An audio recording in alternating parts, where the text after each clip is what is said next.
નિશ્ચિત રાજ્યગુરુ બજેટ રજૂ થઈ ચૂક્યું છે। સામાન્ય અને રેલ બજેટ અનેક આશા અપેક્ષાથી ભરપૂર હતું અને કદાચ એવું મળ્યું છે બી ખરું। અમુક લોકોને નથી મળ્યું। અમુક લોકો એક્સેપ્ટ કરી રહ્યા છે, અમુક લોકો એક્સેપ્ટ કરવા તૈયાર નથી। વિરોધ પક્ષ એક્સેપ્ટ નહીં કરે સ્વાભાવિક વાત છે, કારણ કે આપણા દેશમાં રાજનીતિ કરવા માટે કોઈ મુદ્દા જોતા નથી। પરંતુ એનીવે બજેટ ઉપર ચર્ચા કરીશું આજના વિશેષ કાર્યક્રમમાં, અને આ ચર્ચા કરવા માટે આપણી સાથે મહાનુભાવો જોડાયા છે।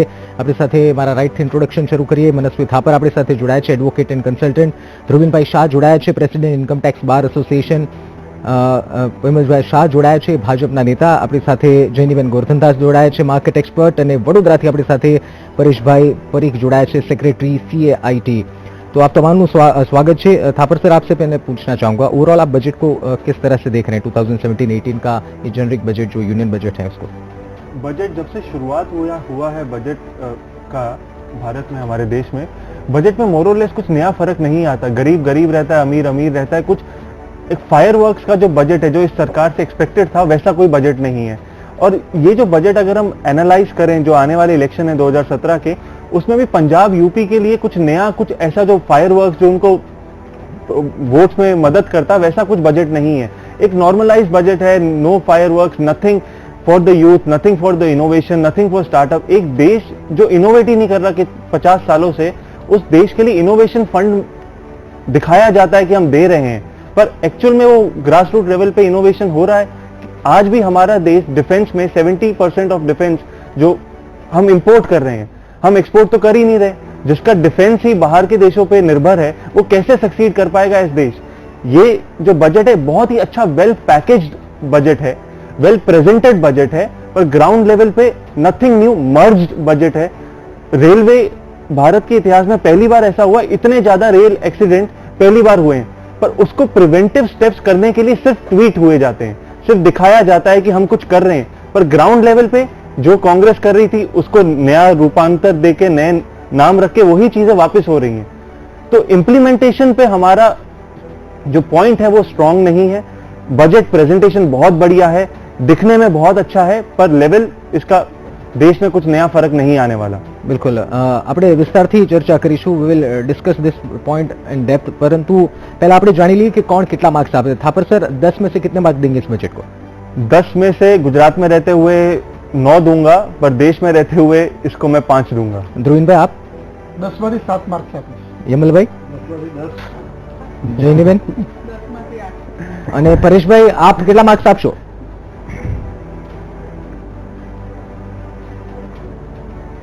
પરેશભાઈ, આપને અવાજ સંભળાઈ રહ્યો છે મારો? માર્ક આપીશું। બિલકુલ। યમલભાઈ, આપને પૂછવા માંગીશ, જે રીતે થાપર સર કહી રહ્યા છે કે હા, બરાબર, ક્લિયર સંભળાય છે।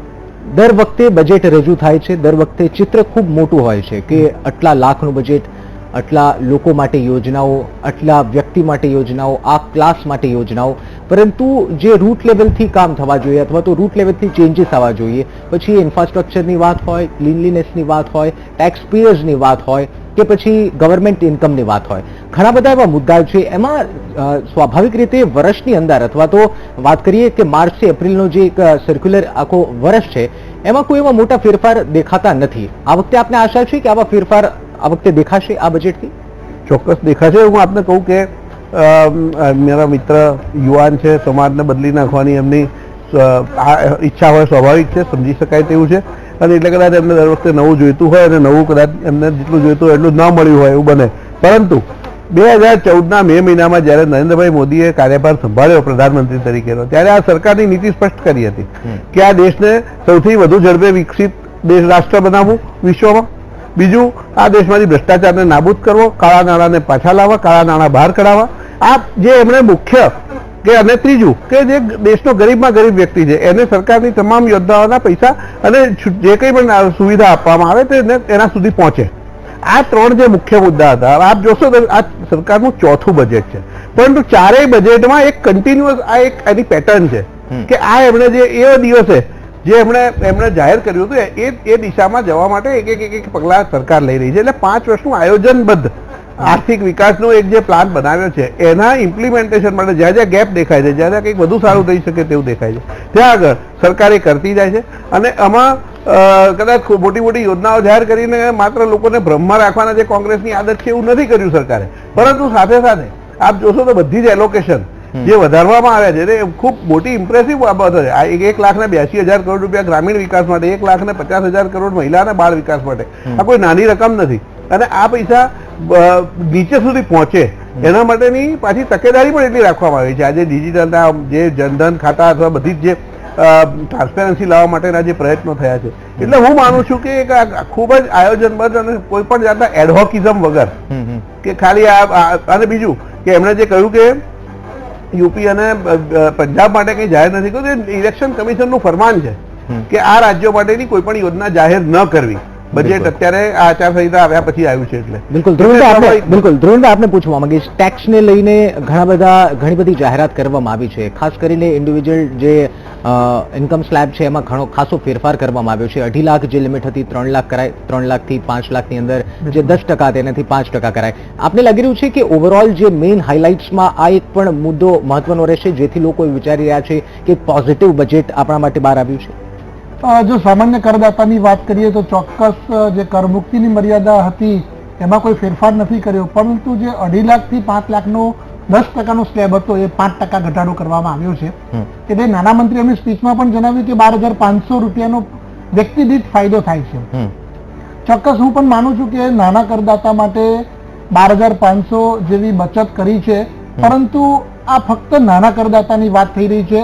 અને જો ધ્યાનથી જોયું હોય તો 5 લાખથી 10 લાખનો સ્લેબમાં એમણે 10% નથી કર્યું પણ 20% જ કન્ટિન્યુ રાખ્યા છે. એટલે આ પ્રલોભન ફક્ત 5 લાખથી ઓછી આવક ધરાવતા કરદાતાઓ માટે છે. અને હું માનું છું કે આવી ઓછી આવક ધરાવતા કરદાતાઓ રિટર્ન પણ નથી ભરતા. એટલે વાસ્તવિક અર્થની અંદર આ લાભ કેટલા લોકોને મળશે એ તો હવે જોવાનું રહ્યું.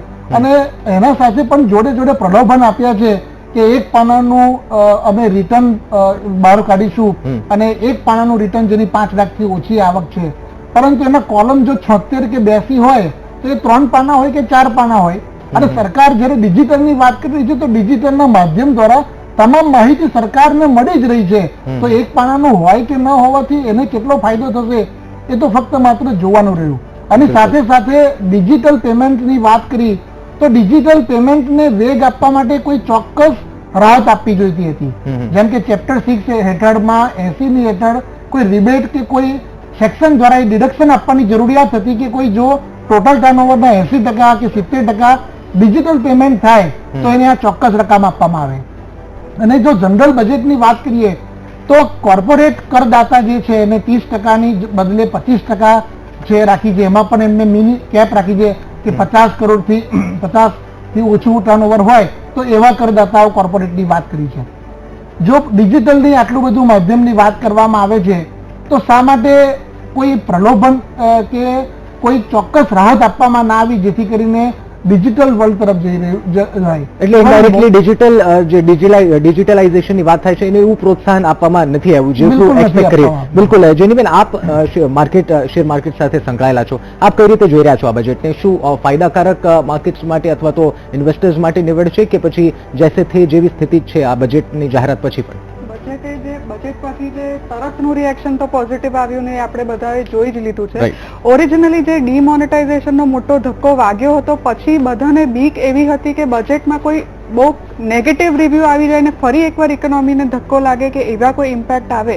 પણ જ્યારે બજેટમાં બહુ બધું પોઝિટિવ બી નથી પણ જ્યારે સામે નેગેટિવ બી નથી એટલે બધાને રાહત થઈ છે કે કોઈ નેગેટિવ નથી. એટલે એક બેલેન્સ બજેટ હોવા છતાં પણ સ્ટોક માર્કેટે ખૂબ જ પોઝિટિવ રિવ્યુ આપ્યા છે. બિલકુલ પરેશભાઈ, આપ આ બજેટને કઈ રીતે જોઈ રહ્યા છો? ફાયદાકારક છે સામાન્ય જનતા માટે? કારણ કે અમુક જાહેરાત અરુણ જેટલીએ હાઇલાઇટ્સ વખતે એવી પણ કરી કે જે નોર્મલી સામાન્ય જનતાને લાગતી વળગતી હતી, પરંતુ એક ડિટેલ વાત કરીએ તો આપને લાગી રહ્યું છે કે આ બજેટ ફાયદાકારક આવનારા વર્ષ માટે નીવડશે?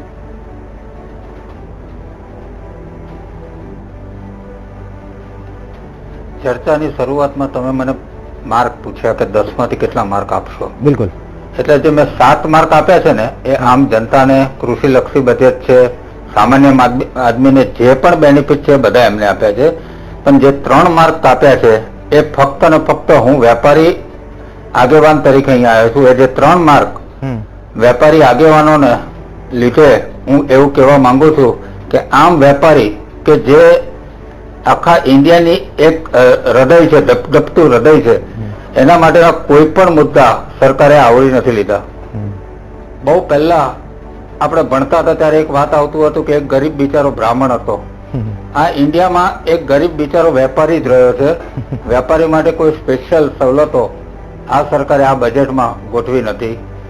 આજના જ ન્યૂઝમાં છે કે 18 લાખ ખાતાઓની એ લોકોએ ચકાસણી કરી કે જેમાં 5 લાખ રૂપિયાની ઉપરના ટર્નઓવર 5 લાખ રૂપિયાની ઉપરની કેશ ટ્રાન્ઝેક્શન થઈ છે. એટલે આમ વેપારીને તો રોજ અત્યારના માથે લટકતી તલવાર હશે કે ઇન્કમટેક્સનો ઓફિસર આવી એને શું પૂછશે.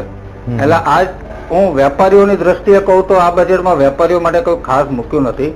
તો સરકારને એક ખાસ વિનંતી કે તમે જીએસટી ઇમ્પ્લિમેન્ટ કરવાના છો અને આજે 18 લાખમાં 17 લાખ જેટલા વેપારીઓ જ હશે કે જે લોકોએ આ ટાઈપની ટ્રાન્ઝેક્શનો એમના ધંધાને લીધે કરી હશે, તો એમને કોઈ તકલીફ ના પડે અને એમને વધારે પરેશાની ના થાય એવું જ ખાસ અરુણ જેટલીજી અને મોદી સાહેબને વિનંતી છે.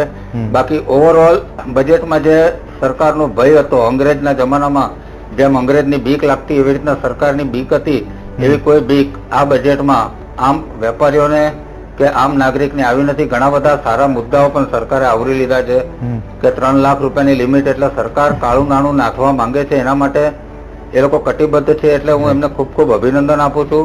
પણ ખાસ વિનંતી કે વેપારીઓને ખૂબ સારી સવલતો આપો અને વેપારીઓને ભયમુક્ત રીતે બિઝનેસ કરવા દો, એવી જ અમારી ઈચ્છા છે. બિલકુલ, એટલે કોઈ પ્રકારનો ફાયદો ભલે ના હોય પરંતુ नुकसान પણ નથી, એટલે કોઈ ભય નથી व्यापारी वर्ग ने. बिल्कुल थापर जी, आपने पहले बताया कि ग्रास रूट लेवल से एज पर कंट्री की पूरी बात करें तो ऐसा कोई स्टेप नहीं लिया गया है. आपको क्या लगता है क्या स्टेप लेने चाहिए थे? क्योंकि सरकार जब से सत्ता में आई है तब से स्वच्छ भारत की बात करती आई है, डिजिटलाइजेशन की बात करती आई है, तो आपको क्या लगता है कैसा होना चाहिए बजट? देखिए, बजट बैठ के डिस्कस करना बहुत आसान होता है, जैसे इम्प्लीमेंट करना होता है हमारे वित्त मंत्री के लिए भी बहुत मुश्किल होता है. इतने सारे सुझाव होते हैं, सब कुछ करना होता है. पर जो जैसे कि मेरे पैनलिस्ट ने बताया कि ये एक प्रोसेस होता है, पर उस प्रोसेस का जो विजन होता है वो क्लियर होना चाहिए. इस बजट में जो क्लियरिटी ऑफ विजन है वो लैकिंग है. और मेजर पॉइंट जो इसमें जो डिस्कशन करने का ये है, हमने प्रेजेंट अच्छा कर दिया है. दिखता है कि 3 लाख की लिमिट है, लिमिट बढ़ा दी है, घटा दी है, मोरलेस माइनर चेंजेस किए गए हैं, पर मेजर इंपैक्टफुल कुछ भी नहीं किया गया.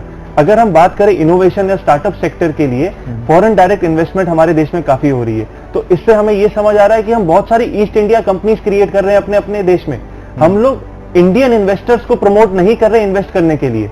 तो इंडियन इन्वेस्टर्स को कैसे इन्वॉल्व करें स्टार्टअप्स में इन्वेस्ट करने के लिए, वो हमारे देश के बजट में ध्यान नहीं दिया गया है. फॉरेन इन्वेस्टमेंट को हम अट्रैक्ट कर रहे हैं, मेक इन इंडिया की बात कर रहे हैं, पर मेक इंडिया की बात नहीं कर रहे. तो there are very few points which we have to talk, discuss, debate and create a platform for our country. साथ में जो बहुत अच्छा इस बजट में पहली बार स्टेप लिया गया है पॉलिटिकल फंडिंग का. 2000 का जो कैपिटल जो लिमिट डाला है वो बहुत ही बढ़िया है. इससे ट्रांसपेरेंसी इन इलेक्टोरल रिफॉर्म्स जो दिखेंगे वो जल्दी दिखे जाएंगे. पर इसके साथ जो मेजर कंसर्न है, डीमोनेटाइजेशन से पहले कितना फंडिंग गया है कोई भी एक पार्टी को, वो भी आना चाहिए बाहर. ये स्टेप अच्छा है, पर प्रीवियस स्टेप्स को भी नियंत्रण में लाना चाहिए. तो ये सब चीजें अगर देखी जाए तो अच्छी हैं, खराब भी हैं. It's a mix budget, it's a good budget, but not an amazing budget. इस सरकार से जो एक्सपेक्टेशन थी, क्योंकि ये एक सरकार एक्सपेक्टेशंस पे बनी गई सरकार है, तो वो एक्सपेक्टेशंस पे खड़ी नहीं हुई.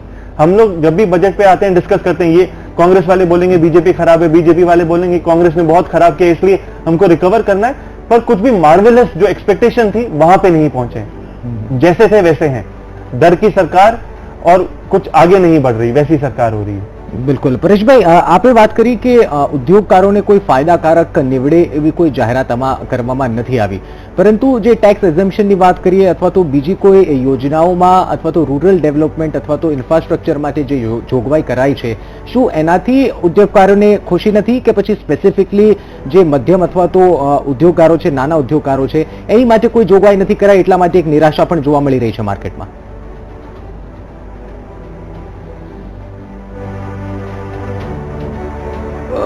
મોટા ઇન્ડસ્ટ્રીયાલિસ્ટો માટે ખૂબ સારી યોજનાઓ છે, ઇન્ફ્રાસ્ટ્રક્ચર માટે ખૂબ સારી યોજનાઓ છે.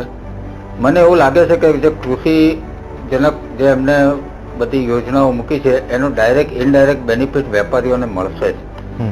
એટલે નાના ઉદ્યોગકારોને અને વેપારીઓને આ લાભ કૃષિજનક જે યોજનાઓ છે, ઇન્ફ્રાસ્ટ્રક્ચરની યોજનાઓ માટે જે મોટી મોટી કંપનીઓ બનશે તો આમ વેપારીઓને કે જે લોકો ઇન્ડસ્ટ્રીયલ પ્રોડક્ટ જોડે જોડાયેલા છે એમને પણ સારા બેનિફિટ મળશે.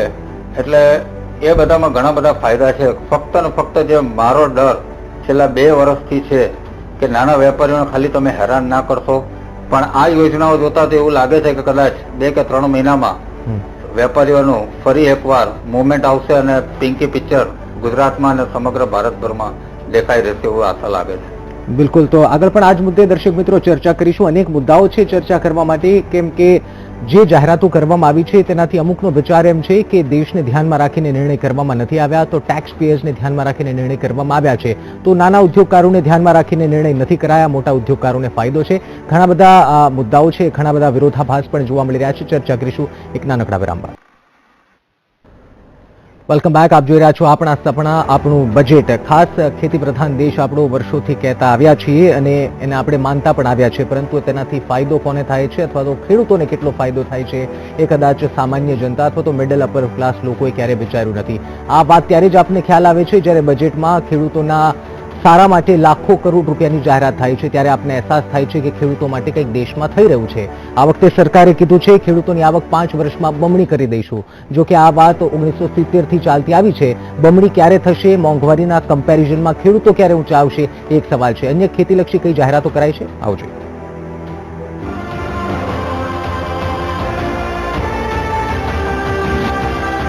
નોટબંધી બાદ ખેડૂતોની આશા બજેટ પર હતી, ત્યારે અરુણ જેટલીએ રજૂ કરેલા બજેટમાં ખેતી સેક્ટર પર ખેડૂતોને રાહત આવી છે.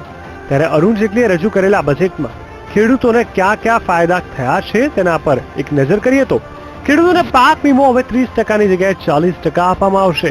એટલે કે પાક વીમા માટે 9,000 કરોડ રૂપિયાની જોગવાઈ કરવામાં આવી છે. ખેડૂતોના હિતમાં માટીના પરીક્ષણ માટે 100 થી વધુ અનુસંધાન લેબ બનાવવામાં આવશે. ગત બજેટની સરખામણીમાં આ વખતે 13,000 કરોડ રૂપિયા ખેડૂત વીમા યોજના માટે ફાળવવામાં આવ્યા છે. નાના અને સીમાંત ખેડૂતોની મદદ માટે 1900 કરોડ રૂપિયા ખર્ચ થશે, જેમાં રાજ્યની ભાગીદારી રહેશે. સાથે જ સોઇલ ટેસ્ટિંગ માટે મિની લેબ બનાવાશે. તો સિંચાઈ ફંડ માટે 5,000 કરોડ સરકાર આપશે. આ સાથે જ ખેડૂતોને સમય પર લોન આપવામાં આવશે. 10 લાખ ખેડૂતોને ક્રેડિટ કાર્ડ આપવામાં આવશે અને ખેડૂતોને 10 લાખ કરોડ લોન અપાશે. તો ઈનેમ હેઠળ દરેક એપીએમસી માટે 75 લાખ રૂપિયાની જોગવાઈ કરવામાં આવી છે. इस साल मैडम 10 लाख करोड़ किसानों को क्रेडिट के रूप में उसका प्रावधान किया गया है. इस साल मैडम 10 लाख करोड़ किसानों को क्रेडिट के रूप में उसका प्रावधान किया गया है. આમ નોટબંધી બાદ કેન્દ્ર સરકારે ખેડૂતોને મહદ અંશે રાહત આપી છે. જેટલીનું કહેવું છે કે ખેડૂતોની આવક 5 વર્ષમાં 2 ગણી કરવામાં આવશે. સાથે જ કહ્યું હતું કે આ વર્ષે ખરીફ અને રવિ સિઝનમાં વાવેતર વધ્યું છે. આ સાથે જ જેટલી એગ્રી કોઓપરેટિવ્સના ડિજિટલાઇઝેશન માટે 3 વર્ષમાં 1900 કરોડનો પ્રસ્તાવ મૂક્યો છે.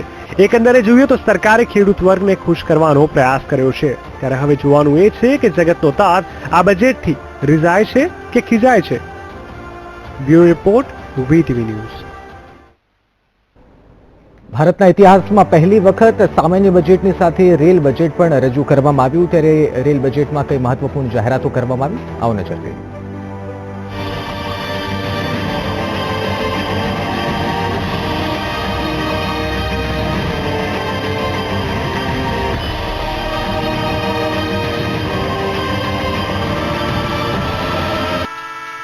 વિશ્વના સૌથી વ્યસ્ત અને સૌથી મોટા નેટવર્કમાં ભારતીય રેલવેના માળખાનો સમાવેશ થાય છે. રેલવેમાં રોજના લાખો પ્રવાસીઓ અને વધુમાં વધુ માલ સામાનનું પરિવહન થાય છે. ઉપરાંત ભારતીય રેલવેનું માળખું વિશ્વની સૌથી મોટી નોકરીદાતા પણ છે. આ વખતે સામાન્ય બજેટની સાથે સાથે રજૂ થનારા રેલવે બજેટ પર રેલવેના નોકરિયાતો તેમજ કરોડો મુસાફરોની નજર હતી.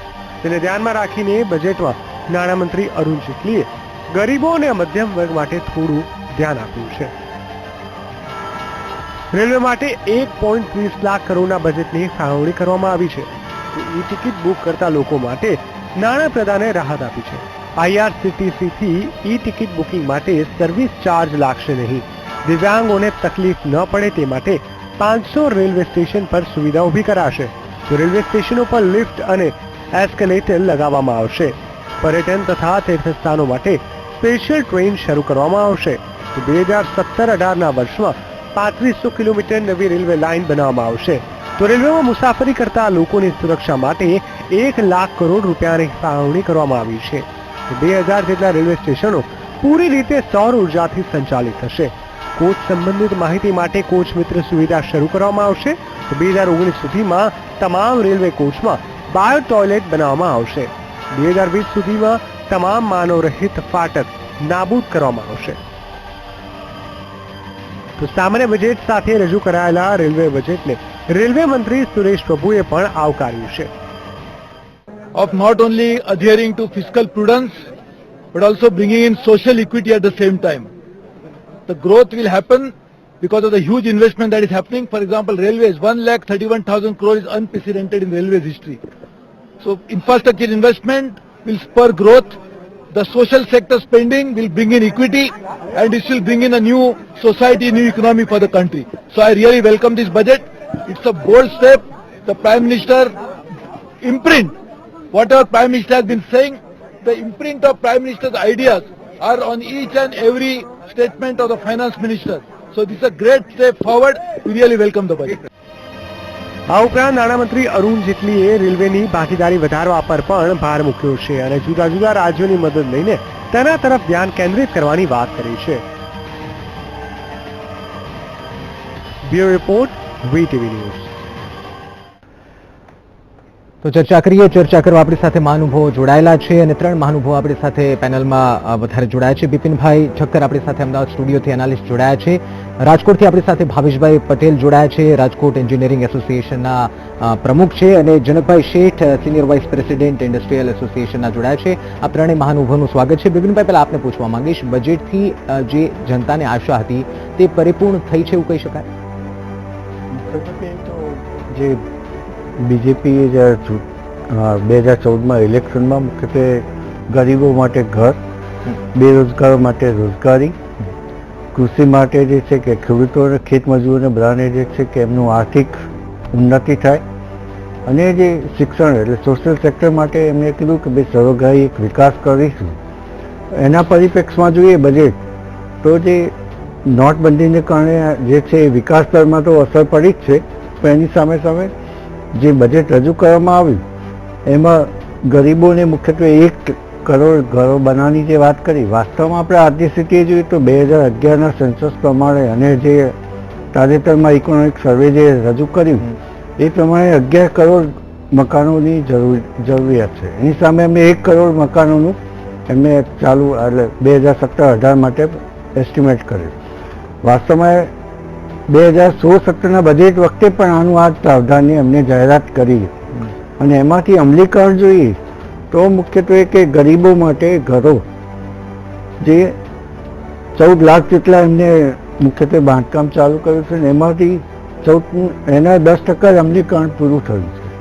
એટલે મુખ્યત્વે એક ગરીબો માટેનું એક પ્રાવધાન જે કર્યું એ પ્રમાણે દર વર્ષે જે ચાલતી પ્રક્રિયા છે બજેટ એસ્ટિમેટો મોટા રખાય અને અમલીકરણ બહુ ઓછું જોવા મળે. એ બીજી બાબત આપણે જોઈએ કે બેરોજગારો માટે એમને જ્યારે 2014માં ઇલેક્શનમાં એવું કીધું હતું કે ભાઈ અમે 10 વર્ષમાં 25 કરોડ યુવાનોને રોજગારી આપીશું, એટલે કે દર વર્ષે 2.5 કરોડ થયા. તો એની સામે આપણે જોઈએ તો 1 કરોડ જેટલા એમને જે સ્કિલ વર્ધક કેન્દ્રો મારફતે ટ્રેનિંગ આપવાનું જાહેરાત કરેલું છે. તો એ માટે જે બજેટ જે પ્રાવધાન્ય થવું જોઈએ એ બજેટનું પ્રાવધાન્ય યોગ્ય કર્યું નથી. ત્રીજો મુદ્દો હતો ભ્રષ્ટાચારીનો ને નોટબંધી, જે બંને સાથે સંકળાયેલા છે. તો નોટબંધીને કારણે એક એસોકેમના એના અંદાજ પ્રમાણે કે રોજગારીમાં 35%નો ઘટાડો થયો, જેમાં મુખ્યત્વે બિનકુશળ, કુશળ બંનેનો સમાવેશ થયો. એ મુખ્યત્વે જોઈએ તો ઇન્ડિયાની જે ટોટલ જે 125 કરોડમાંથી 46 કરોડ પ્રજા જે છે એના મુખ્યત્વે બહુ વધારે પડતી અસર થઈ, અને એના કારણે જે નાના મોટા ઉદ્યોગો અને MSME ને બધાને જે અસર થઈ છે એના કારણે મુખ્યત્વે વિકાસ દર જે છે કૃષિનો ઘટ્યો છે, ઔદ્યોગિક વિકાસ ઘટ્યો છે, એક્સપોર્ટ ઘટ્યું છે, ઇમ્પોર્ટ ઘટ્યું છે, અને બીજી જે છે કે મુખ્યત્વે રોજગારી ઘટી છે. એટલે મુખ્ય સર્વગ્રાહી વિકાસની સાપેક્ષમાં બજેટ જો મૂકીએ તો જે વિકાસ દર ઘટ્યો એની બહુ મોટી અસર પડી છે. બિલકુલ ભાવેશભાઈ, આપને પૂછવા માંગીએ, શિક્ષણને લઈને શું જે વિદ્યાર્થીઓની ખાસ આશાઓ હતી તે પરિપૂર્ણ થઈ છે એવું કહી શકાય? કારણ કે જે પ્રકારની આશા હતી કે સ્ટેશનરી પર વેટ દૂર કરવાની એક નાની એવી બાબતથી લઈને ઘણી બધી બાબતની અપેક્ષાઓ વિદ્યાર્થીઓને હતી બજેટથી, આપને લાગે છે કે પરિપૂર્ણ થઈ છે?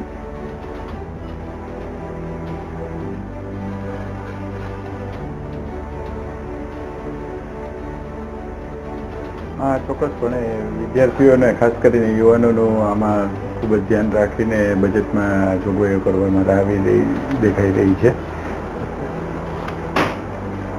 જી જી જનકભાઈ, આપ આ બજેટને કેવી રીતે જોઈ રહ્યા છો?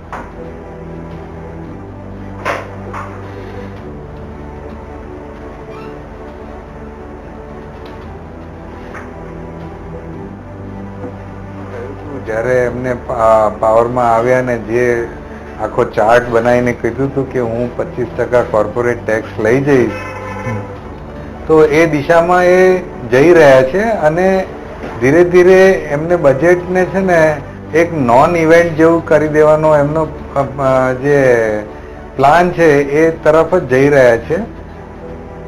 એટલે ઇન માય ઓપિનિયન આ બહુ સારું બજેટ છે.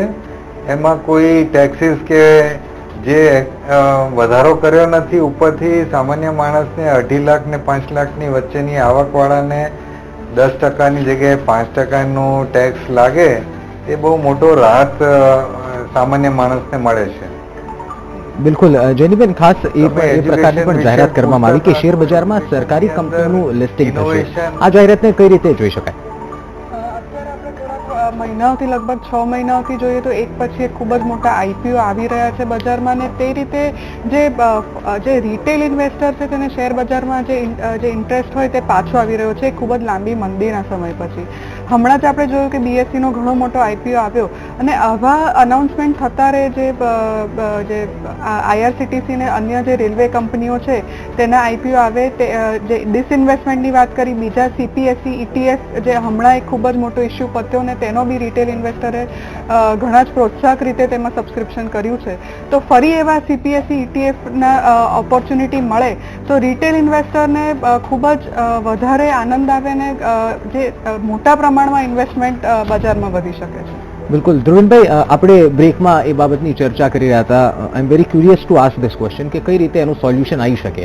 ટેક્સ પેયર્સની જ્યારે વાત આવી, જ્યારે ટેક્સ એઝમ્પશન અથવા તો ટેક્સ અંગેની જે જોગવાઈની વાત જેટલીએ શરૂ કરી, અરુણ જેટલીએ, તે પહેલા તેમણે એક પ્રસ્તાવના મૂકી અને તેમણે આંકડા રજૂ કર્યા કે કેટલા લોકો આપણા દેશમાં ટેક્સ ભરે છે, કેટલા લોકો કેટલી ઇન્કમ જાહેર કરે છે.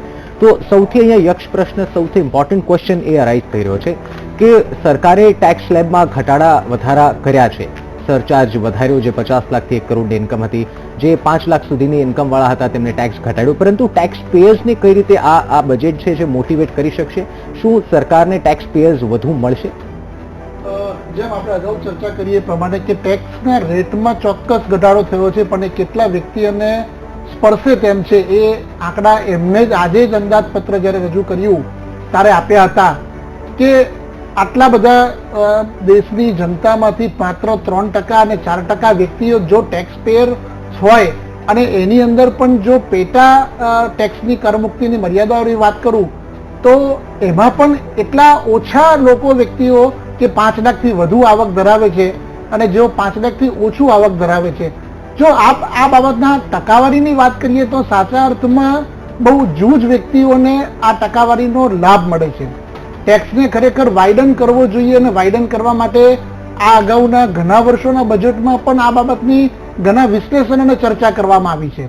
જ્યારે નોટબંધી, ચોક્કસ આ વર્ષનો એક અંદાજ હતો કે નોટબંધી વખતે જે ડેટા એમને મળ્યા છે એ ડેટાના આધારે એ ટેક્સ નેટવર્ક ચોક્કસ વધારી શકશે, પરંતુ આ બાબત માટેના એમને જે પ્રયોજન કરવા જોઈએ, જે ટેક્સ નેટવર્ક વધવી જોઈએ, ભલે કદાચ કરના માળખામાં એમને બહુ ઝાઝો ફેરફાર નથી કર્યો, પરંતુ વધુ ને વધુ લોકો સમાવિષ્ટ થાય એ માટે એમને ચોક્કસ પગલાં લેવા જોઈએ.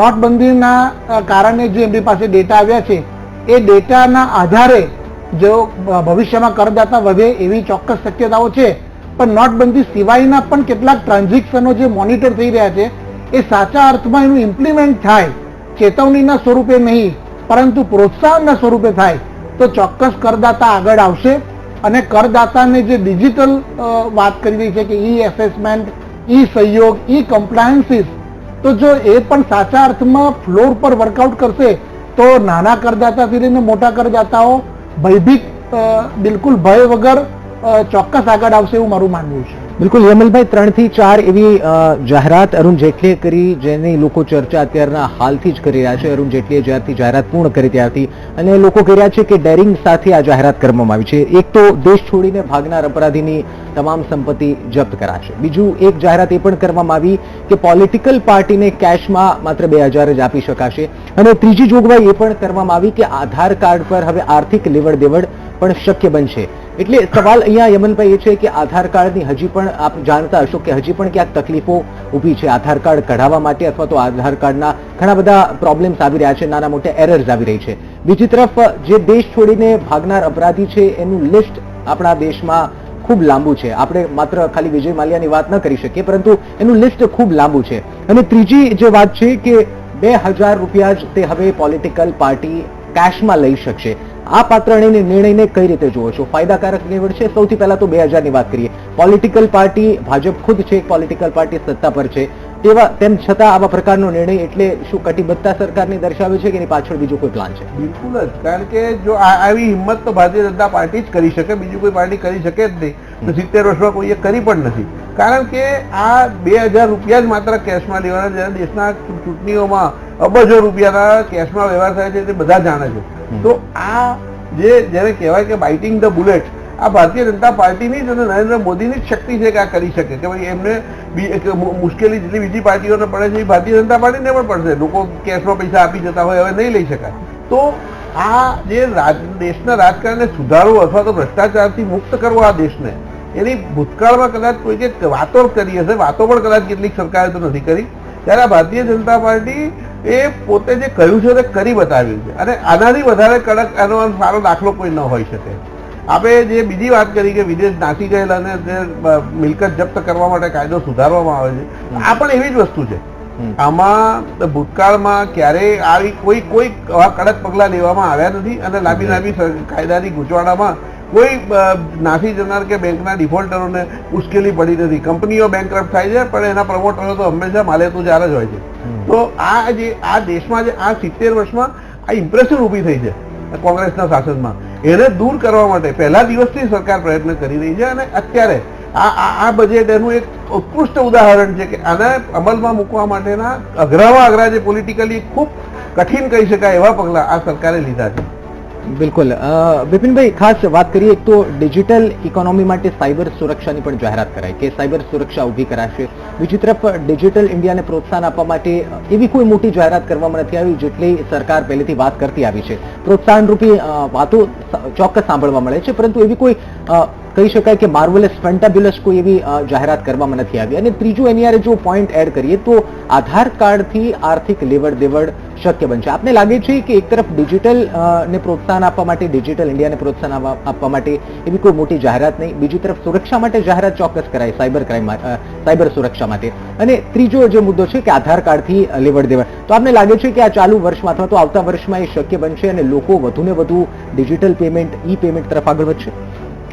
આપણે ગ્લોબલી જોઈએ તો ઘાના, બ્રાઝિલ, મિયાનમાર, બ્રાઝિલ, ઈરાક, રશિયા, આ બધા એટલે ટોટલ 22 જેટલા દેશોમાં નોટબંધીનો અમલ કરવામાં આવ્યો અને એની અમુક દેશોમાં મોટા 50% કરતાં વધારે દેશોમાં એની અસર સારી જોવા મળી હતી અને એના પરિણામો 1 વર્ષ પછી જોવા મળ્યા હતા.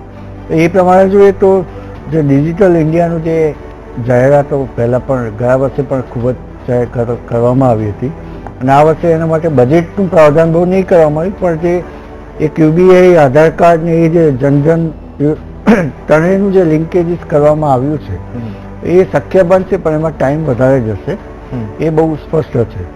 અને જે મુખ્યત્વે બીજું કહીશ કે ટેક્સ પેયરનું જે કીધું તો જે 2.5 લાખની જે 3 લાખ સુધીની જે ઇન્કમ વધારી તેના કારણે મુખ્યત્વે 1 કરોડ 37 લાખ ટેક્સ પેયરને ફાયદો થશે. એ ગઈકાલે એમને ઇકોનોમિક સર્વેમાં ડેટા આપ્યો છે.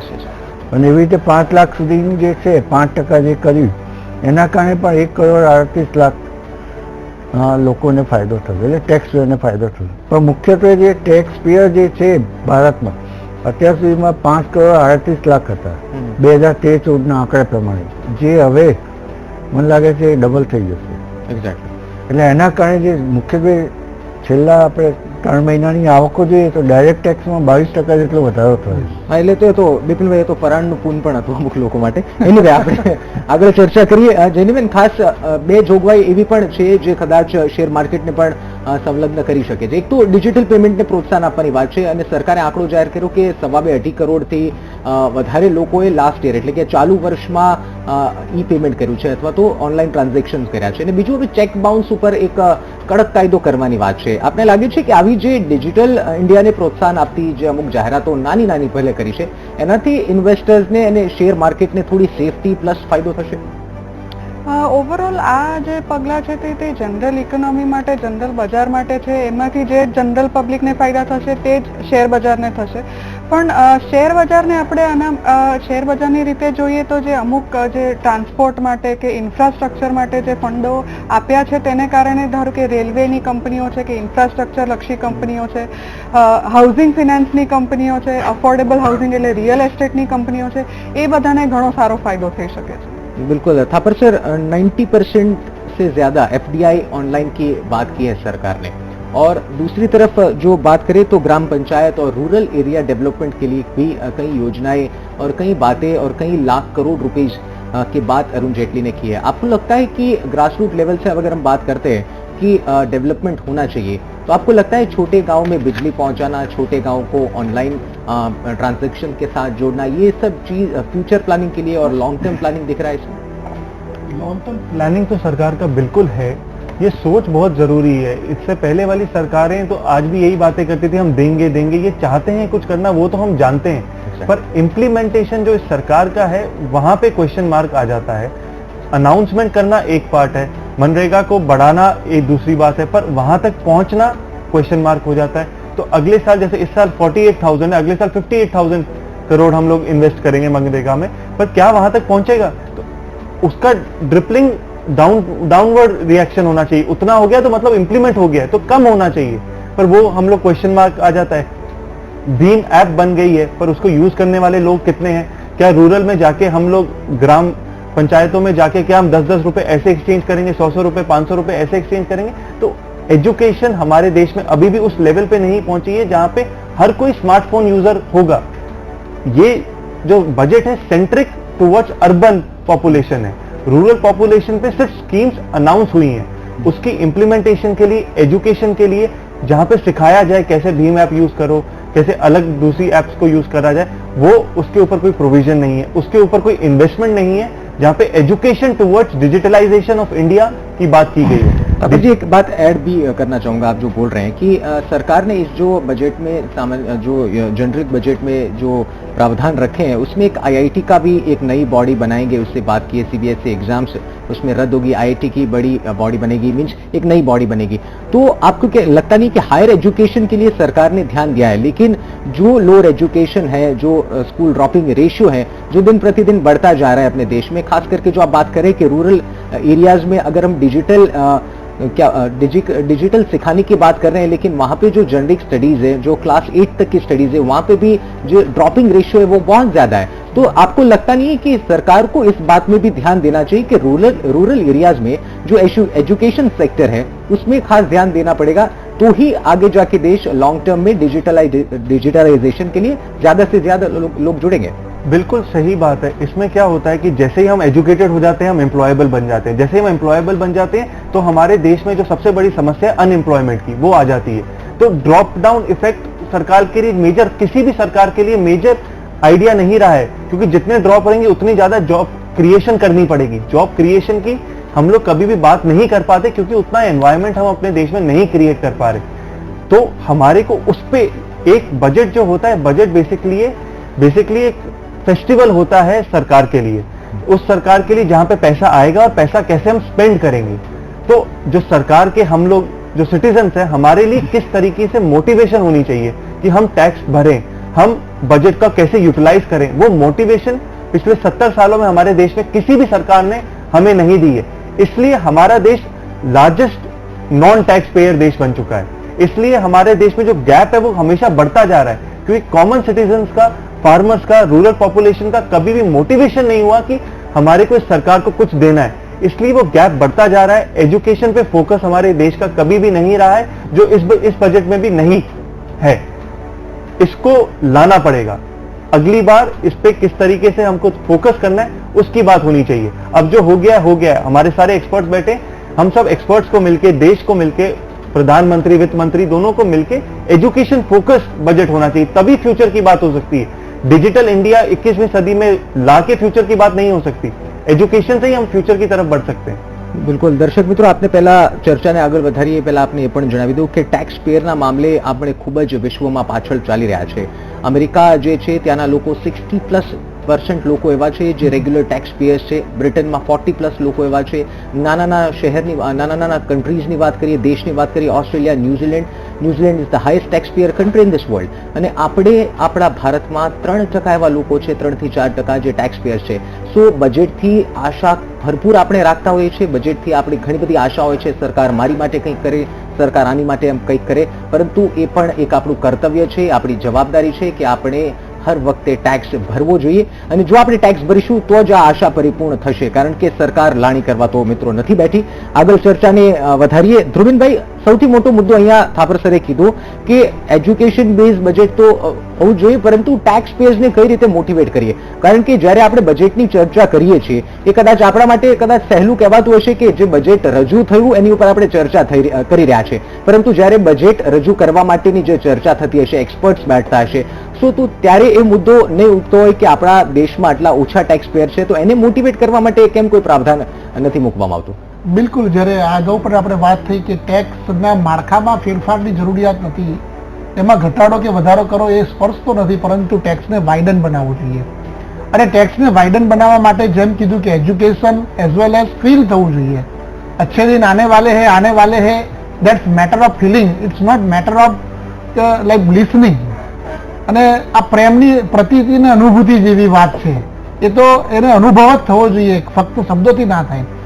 એટલે એજ્યુકેશનની વાત કરવામાં આવી તો ચોક્કસ કરદાતાને 2 અંદાજપત્રમાં સારી બાબત જણાવી છે કે જે લોકો કરદાતા રિટર્ન નથી ભરતા અને તેઓ કરદાતા જો રિટર્ન ભરશે પ્રથમ રિટર્ન, તો એ રિટર્નની સ્ક્રુટિની કરવામાં નહીં આવે જો ઇન્કમટેક્સ વિભાગ સાથે કોઈ ચોક્કસ માહિતી નહીં હોય તો. જ્યારે જેટલીજી આ વાત કરી તો ચોક્કસ એ બાબત માટે એમને વિચાર્યું છે અને આગળ વધી રહ્યા છે અને ઈ એસેસમેન્ટ તરફ જઈ રહ્યા છે, ઈ સ્ક્રુટિની તરફ જઈ રહ્યા છે. તો એ પણ જાણી રહ્યા છે કે હ્યુમન ઇન્ટરફેસ નથી લાવવો, આ લાવવાથી કદાચ કરદાતાઓ આગળ નથી આવતા. આ બંને મુદ્દે આજે ચોક્કસ એમની સ્પીચમાં, બજેટ સ્પીચમાં ચર્ચા કરી છે અને સાચા અર્થમાં જો એનું ઇમ્પ્લિમેન્ટ થાય તો એક્ઝિસ્ટિંગ કરદાતાને ફાયદો છે. જો નવા કરદાતાની વધારવાની જો વાત છે તો બેન્કિંગ ટ્રાન્ઝેક્શન ટેક્સની વાત ચાલી રહી હતી, એ દ્વારા પણ ઘણો બધો આવી શકત. અને એના સિવાય પણ સરકાર પાસે ખૂબ ડેટાબેઝ આજે ડિજિટલ પાન મેન્ડેટરી થઈ ગયો છે, કોટિંગ કરવાનો, બેન્કિંગ થકી થઈ રહી છે, ક્રેડિટ કાર્ડ થકી થઈ રહી છે. તો આવનારા દિવસોમાં ચોક્કસ આ માધ્યમથી વધુ ને વધુ ટ્રાન્સપરન્સી આવશે, વધુ ને વધુ ઇન્ફોર્મેશન સરકાર પાસે આવી છે. આજે ચોક્કસ એનો ડેટાબેઝ નથી વધ્યો, પણ હું માનું છું ત્યાં સુધી આવનારા વર્ષોમાં આ ટેક્સ વાઇડન થઈ રહ્યું છે. બિલકુલ યમલભાઈ, સવાલ એ પણ એક થઈ રહ્યો છે કે ચૂંટણી આયોગે જ્યારે મંજૂરી આપી કે 1 ફેબ્રુઆરીએ સામાન્ય બજેટની સાથે રેલ બજેટ મંજૂર થઈ શકશે અથવા તો જાહેર કરવામાં આવશે, ત્યારે એક મુદ્દો એ હતો કે 5 રાજ્યોમાં જે ઇલેક્શન આવનાર છે વિધાનસભાની, જે 4 ફેબ્રુઆરીથી અમુક રાજ્યોમાં મતદાન પણ શરૂ થઈ રહ્યા છે, તેને લઈને જાહેરાતો કરવામાં નહીં આવે, જેથી વિરોધ પક્ષ કે સત્તા પક્ષ કોઈને ફાયદો નુકસાન ના જાય. આપને લાગે છે કે તેની મોટી અસર આ બજેટની જાહેરાત ઉપર પડી છે? ઘણી બધી નાની જાહેરાતો કરવામાં એની અસર ચોક્કસ પડી છે. દાખલા તરીકે એવું જાહેરાત કરવામાં આવી કે તીર્થ સ્થાનો માટેની રેલવે ટ્રેનો ચાલુ થશે, પરંતુ કઈ ટ્રેનો ચાલુ કરવામાં આવશે એ નથી કરી શક્યા. એટલે એવી રીતે 2 એમ્સ છે ઝારખંડ અને ગુજરાતમાં કરવાની વાત કરી, કારણ કે એ બંનેમાંથી એક સ્ટેટમાં છૂટતી નથી. એવી ઘણી બધી આવી બધી જાહેરાતો હશે જે નીતિ વિષયક ના હોય, પરંતુ જે સીધી જ ઇમ્પ્લિમેન્ટ કરવાની હોય, એમાં હું માનું છું કે ઘણો બધો રિસ્ટ્રિક્શન આવી ગયું બધું સરકાર ઉપર, અને આપણને ચૂંટણીના પરિણામો આવ્યા પછી એ બધું જોવા મળશે. બિલકુલ, આપ તમામ મહાનુભાવો અમારી સાથે જોડાયા, ચર્ચા કરી. જનકભાઈ, ભાવેશભાઈ, બિપિનભાઈ, જોનીબેન, યમલભાઈ, ધ્રુવીનભાઈ અને થાપર સર, આપ તમામ અમારી સાથે જોડાયા, ચર્ચા કરી એ બદલ આપનો ખૂબ ખૂબ આભાર. તો દર્શક મિત્રો, રેલ બજેટ ને સામાન્ય બજેટ જાહેર થયું છે. અનેક સારી બાબતો પણ છે અને અનેક ખરાબ બાબતો ન કહી શકાય, પરંતુ અનેક વર્ગ એવો હશે કે જેને કદાચ આ બજેટથી થોડી આશા વધારે હશે અને તે થોડા દુઃખી થયા હશે. પરંતુ એક વાત આપણે મનમાં રાખવી જરૂરી છે કે આ બજેટ આપણા માટે છે, આપણા દેશ માટે છે, આપણા દેશના વિકાસ માટે છે. અને બીજો મુદ્દો જે મેં હમણાં જ કીધો કે ટેક્સ પેયર્સ ખૂબ ઓછા છે આપણા દેશમાં, તો ટેક્સ પણ નિયમિત રીતે ભરવો એ આપણું કર્તવ્ય, આપની જવાબદારી છે. વિશેષ રજૂઆત માત્ર બસ આટલું જ. નમસ્કાર.